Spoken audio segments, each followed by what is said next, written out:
we've had some strange weeks this season already, and this is probably one of the strangest ones. We've obviously had a defeat on Monday night at Havant, a defeat at Bromley, a sound defeat at Bromley, and then we've come home and faced Dover and won 4-0. How do you explain that for as weeks go? To be honest, I don't really know. It is so disappointing when we perform the way we did in the second half against Bournemouth. We got it back a little bit at Havant, to be fair, and I thought the guys worked, reasonably hard, and I don't think they deserved the 1-0. And then, like Friday's game. No, Friday's game was strange. I thought, in my opinion, we had the first 20 minutes of that game, and I thought that the first free kick was, their first shot on goal, and they followed up, and it was just purely poor marking. And then really we should be coming in 3-2 up. We've hit the post in the bar, we've hit the target, great, but another day then ones don't go in, and we should have come in. It was poor second half over at Bromley, and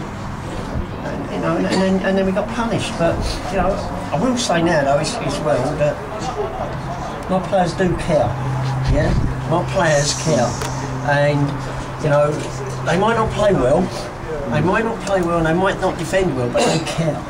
Yeah, and I think it showed again today. But things went right for them.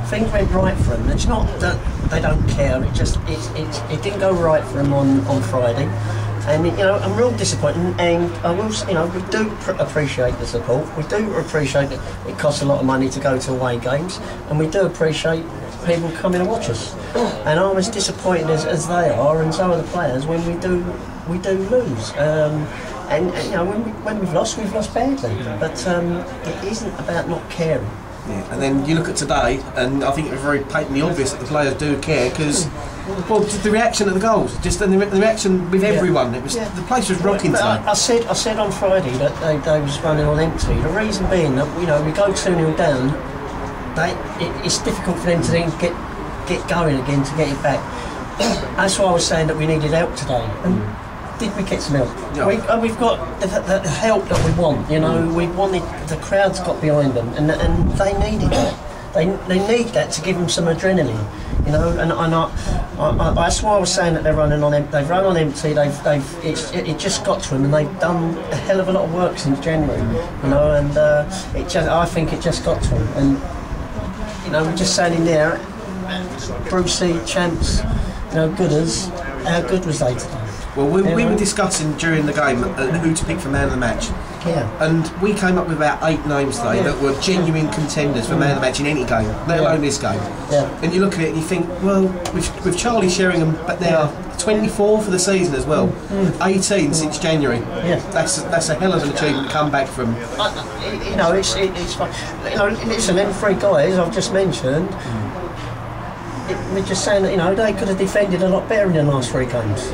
And done some things better, but they've come back, and they've been, as I say today, they've been outstanding. And yes, we haven't been consistent. We've got to learn from our mistakes, what have happened this year, and we will do. It's going to happen. I'd appreciate if we could get through to the next 2 games with, we don't have to discuss retained lists or anything because it'll change. From Friday it's changed, and there'll be a lot more who might be staying now and things like that. But to tell everyone, I won't be looking at doing that until the presentation. Once the presentation's over, right, then that season's finished. And then I'll sit down and then I'll go and do what I've got to do. But let's get behind it. Let's really have a go. Let's have a go and enjoy the next 2 games and. Yes, we've made mistakes and yes, we've played poorly, but today's hopefully it soothes the pain.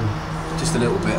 Obviously, a quick word for Lee Noble, who was given the John Steed Memorial Trophy Player of the Year today. Yep. And some would put him and his exuberance, I suppose, down to being part of the reason for our recovery. Coming in and he came in with a very he didn't care attitude. He didn't care about the criticism that anything that was going on, the bad things that were happening at the time. He came in, he just played his football. He gave an injection of energy to the side, and he's come in and he's won the Player of the Year now. Yeah, no, he's they don't know whether to go in there because it's for half a season.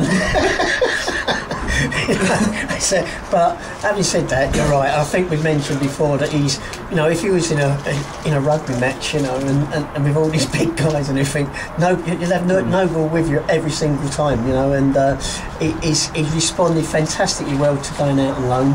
And you know, he doesn't moan about one decision maker. If I leave him out, his attitude is you know, right. I'm gonna show him, and I'm gonna, you know, the next game I'm gonna play. I'm gonna do my best.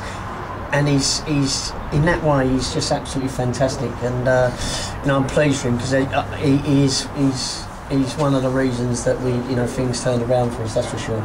And now we've obviously got 2 games left. Maidenhead on Saturday, the final league match, and then the cup final here, Prince's Park. What sides are coming out of those games? You know, I agree with what you're right.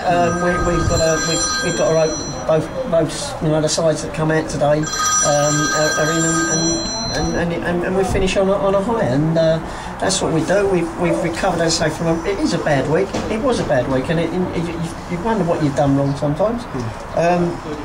But they've responded.